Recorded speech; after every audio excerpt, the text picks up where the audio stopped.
faux painting can transform inexpensive cardboard into elegant, sophisticated pieces. In this video, I will be creating a cardboard platter box designed to hold a dry fruit thali. This platter box is perfect for petition trays, and my aim is to keep it a wooden appearance through faux painting techniques. Specifically, I want to achieve the rich, deep red wine hue characteristic of cherry wood.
To elevate the design of your box, consider adding additional strips or pieces of cardboard.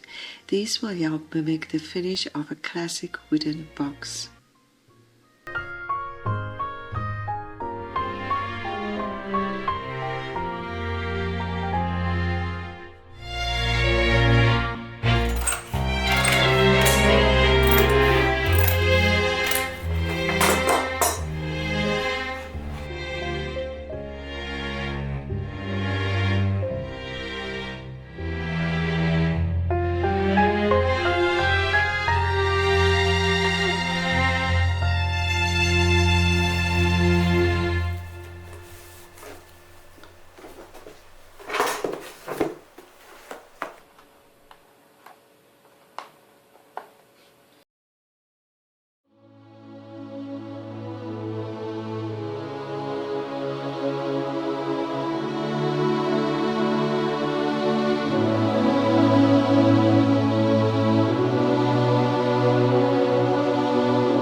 Transform your cardboard boxes by painting them in various shades of brown to achieve a wood-like appearance.